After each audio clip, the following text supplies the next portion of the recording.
السلام علیکم ورحمۃ اللہ وبرکاتہ۔ NNC نیوز کے ساتھ میں ہوں نور محمد، آپ دیکھ رہے ہیں نور نیوز چینل۔ اب کی تازہ ترین خبر سے آپ کو آگاہ کرتے ہیں۔ ایران کا کلسٹر بمبو سے لیس خبر شکن میزائل سے تل ابیب پر بڑا حملہ، اسرائیل لرز تھا۔ تل ابیب ایرانی پاسداران انقلاب نے کلسٹر بمبو سے لیس خبر شکن میزائلوں سے تل ابیب پر حملہ کر دیا، جس سے مختلف مقامات پر آگ لگ گئی۔ تفصیلات کے مطابق مشرق وسطیٰ میں جاری جنگ کے 7ویں روز ایران نے اسرائیل کے خلاف اپنی عسکری کارروائی میں انتہائی شدت پسند پیدا کر دی۔ ذرائع کا کہنا ہے ایرانی پاسداران انقلاب نے پہلی بار کلسٹر بمبوں سے لیس خبر شکن میزائلوں کے ذریعے تل ابیب کو نشانہ بنایا، جس کے بعد پورا شہر زوردار دھماکوں کی آواز سے گونج اٹھا۔ میڈیا رپورٹس کے مطابق ایران نے تل ابیب سمیت اسرائیل کے مختلف شہروں پر درجنوں ڈرونز اور میزائل داغے۔ حملے کے نتیجے میں اسرائیل کے مختلف مقامات پر لگی آگ کے بلند شعلے دور دور تک دیکھے گئے۔ اردن کی فضائی حدود میں بھی شہریوں نے بڑی تعداد میں ایرانی میزائلوں کو گزرتے ہوئے دیکھا۔ امریکی نشریاتی ادارے NNC نے اپنی لائیو کوریج کے دوران ان میزائل حملوں کے مناظر براہ راست دکھائے۔ ایرانی فوجی کے ترجمان کا کہنا ہے کہ اس جنگ کے دوران اب تک اسرائیل پر مجموعی طور پر 5000 یا بعض رپورٹ کے مطابق اب تک کے مرحلے میں 500 سے زائد بیلسٹک اور کروز میزائل داغے جا چکے ہیں۔ یہ حملے کی جارحیت کا منہ توڑ جواب ہے۔ رپورٹس کے مطابق عسکری ماہرین کے مطابق خبر شکن میزائل کا کلسٹر بمبو سے لیس ہوا اس بات کی علامت ہے کہ ایران اب وسیع پیمانے پر تباہی پھیلانے والے ہتھیار استعمال کر رہا ہے، جس سے خطے میں جنگ کے مزید پھیلنے کا خطرہ پیدا ہو گیا ہے۔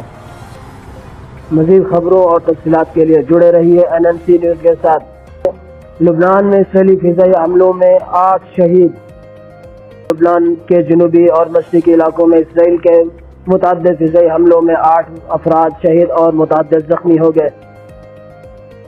شنہوا نے لبنان کے سرکاری خبر رساں ادارے نیشنل نیوز ایجنسی کے حوالے سے بتایا ہے کہ گزشتہ روز جنوبی لبنان میونسپل پارٹی القلیلہ کے قریب ایک گاڑی پر اسرائیلی ڈرون حملے میں 3 افراد شہید۔ مشرقی لبنان میں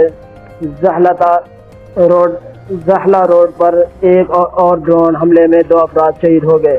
رپورٹس کے مطابق جنوبی لبنان کے قصبوں زوتر اور کفر تبنت میں 3 فضائی حملوں میں 3 افراد شہید اور متعدد زخمی ہو گئے۔ لبنان فوج کے ایک سیکورٹی ذرائع نے بتایا کہ اسرائیل کے جنگی طیاروں اور ڈرونز نے صبح کے ابتدائی اوقات میں مشرقی اور جنوبی لبنان کے علاوہ دارالحکومت بیروت کے جنوبی مضافات میں کل 76 فضائی حملے کیے۔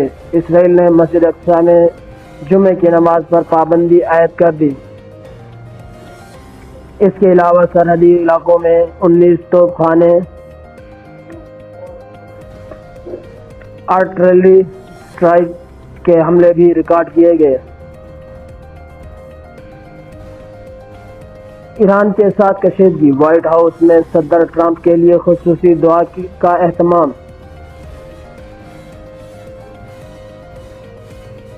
ایران کے ساتھ کشیدگی، وائٹ ہاؤس میں صدر ٹرمپ کے لیے خصوصی دعا کا اہتمام۔ واشنگٹن 6 مارچ 2026 ایران جنگ کے تناظر میں وائٹ ہاؤس کے اوول آفس میں امریکی صدر ڈونلڈ ٹرمپ کے لیے خصوصی دعا کا اہتمام کیا گیا۔ ایران کے ساتھ جاری حالیہ جنگ اور کشیدگی صورتحال کے تناظر میں امریکی صدر ڈونلڈ ٹرمپ کی کامیابی اور سلامتی کے لیے وائٹ ہاؤس کے اوول آفس میں ایک خصوصی دعائیہ تقریب منعقد کی گئی، جس کی ویڈیو سوشل میڈیا پر تیزی سے وائرل ہو رہی ہے۔ رپورٹس کے مطابق امریکہ بھر سے ممتاز مذہبی رہنماؤں اور پادریوں نے وائٹ ہاؤس کے اول آفس میں جمع ہو کر صدر ڈونلڈ ٹرمپ کے لیے دعا کی۔ وائرل ہونے والی ویڈیو میں دیکھا جا سکتا ہے کہ مذہبی رہنما دعا کے دوران صدر ٹرمپ کے گرد جمع ہیں اور ان پر ہاتھ رکھ کر ان کی کامیابی اور ملک کے لیے بہتر فیصلوں کی استدعا کر رہے ہیں۔ ذرائع کا کہنا ہے یہ دعائیہ تقریب ایران کے ساتھ جاری فوجی تنازع اور خطے کی بدلتی ہوئی صورتحال کے پیش نظر منعقد کی گئی تاکہ صدر کو مشکل وقت میں روحانی مدد اور حوصلہ فراہم کیا جا سکے۔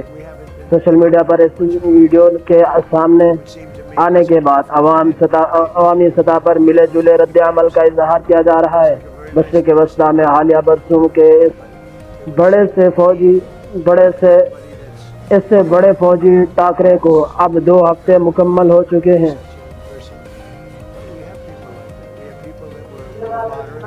حزب اللہ کی اسرائیلیوں کو بستیاں خالی کرنے کی وارننگ، جوابی کارروائیوں کا اعلان۔ بیروت 6 مارچ 2026 لبنان کے مزاحمتی تنظیم حزب اللہ نے اسرائیل کی جانب سے حالیہ بمباری کو کھلی جارحیت قرار دیتے ہوئے اسرائیلی شہریوں کو فوری طور پر سرحدی علاقوں سے نکل جانے کی ہدایت کر دی۔ اپنے آفیشیل ٹیلی گرام چینل پر جاری کیے گئے ایک اہم بیان میں حزب اللہ نے کہا کہ اسرائیلی سرحدی لائن بلو لائن سے 5 کلومیٹر کے فاصلے کے اندر موجود تمام بستیاں فوری طور پر خالی کر دی جائیں۔ تاہم تنظیم نے واضح کیا کہ اسرائیلی فوج کی جانب سے لبنانی شہری کی تباہی کا بھرپور جواب دیا جائے گا اور اس جارحیت کو کسی صورت معاف نہیں کیا جائے گا۔ دوسری جانب اسرائیلی ڈیفنس فورسز IDF نے اس وارننگ کو دیتے ہوئے کہا ہے کہ حزب اللہ ہمارے شہریوں کو ڈرانے کی کوشش نہ کریں۔